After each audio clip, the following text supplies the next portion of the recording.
Assalamualaikum warahmatullahi wabarakatuh. Perkenalkan, nama saya Zahra Zakiyatun-Nisa, saya dari kelas 11A. Hari ini saya akan menyampaikan hasil analisis saya terhadap novel The Evolution of Calpurnia Tate. Sebelum saya menceritakan hasil analisis saya akan memberitahukan sinopsis singkatnya terlebih dahulu. The Evolution of Calpurnia Tate bercerita tentang Calpurnia, seorang gadis berusia 11 tahun di Texas tahun 1899 yang lebih tertarik pada ilmu pengetahuan dibanding pekerjaan rumah tangga. Dengan bimbingan kakeknya, ia belajar mengamati alam, melakukan eksperimen, dan berpikir kritis. Namun, ia harus menghadapi tekanan keluarga dan masyarakat yang ingin ia menjadi gadis tradisional. Kisah ini menyoroti perjuangan Calpurnia menemukan jati diri dan keberanian melawan batasan peran gender. Selanjutnya, kita akan masuk ke bagian hasil analisis saya terhadap novel ini. Yang pertama, hal yang menarik dalam cerita ini. Hal yang paling menarik bagi saya adalah bagaimana Calpurnia, seorang anak perempuan, menunjukkan minat yang begitu besar terhadap ilmu pengetahuan di masa ketika perempuan dianggap tidak pantas untuk belajar sains. Semangat belajar dan rasa ingin tahunya benar-benar menonjol, terutama saat ia melakukan pengamatan terhadap alam dan bereksperimen bersama kakeknya. Hubungan antara Calpurnia dan kakeknya juga menjadi bagian yang unik dan menyentuh, karena dari sanalah ia mendapatkan dorongan dan inspirasi untuk terus mengejar ilmu. Yang kedua, mengenai sosok tokoh utama.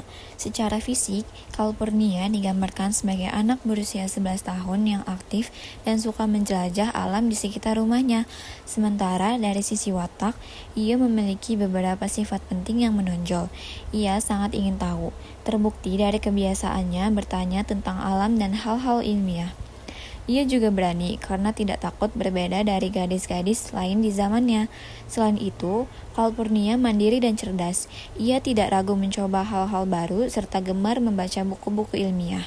Sifat kritisnya pun terlihat jelas, sebab ia tidak menerima begitu saja aturan masyarakat, terutama yang membatasi peran perempuan.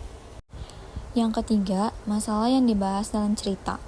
Masalah utama yang dialami Calpurnia adalah benturan antara minat dan impiannya sebagai calon ilmuwan dengan harapan keluarganya yang ingin ia tumbuh menjadi wanita rumahan.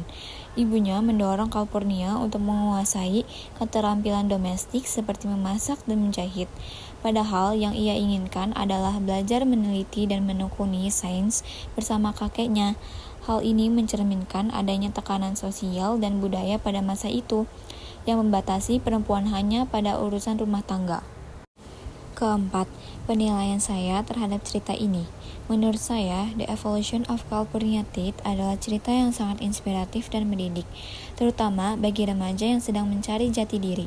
Calpurnia memberikan teladan bahwa tidak apa-apa menjadi berbeda dan berani mengikuti passion kita sendiri. Novel ini juga menyampaikan pesan yang kuat tentang kesetaraan gender, pentingnya pendidikan, dan keberanian menghadapi tekanan sosial. Selain itu, gaya bahasa yang digunakan penulis terasa ringan dan menyenangkan, sehingga membuat cerita ini mudah dipahami dan cocok dibaca oleh pembaca muda. Karena alasan inilah, saya menilai novel ini memiliki nilai yang tinggi, sebab berhasil menyampaikan pesan penting melalui alur cerita yang sederhana namun bermakna. Sekian pemaparan saya terhadap analisis novel The Evolution of Calpurnia Tate. Mohon maaf jika ada kekurangan atau salah kata. Terima kasih atas perhatiannya. Wassalamualaikum warahmatullahi wabarakatuh.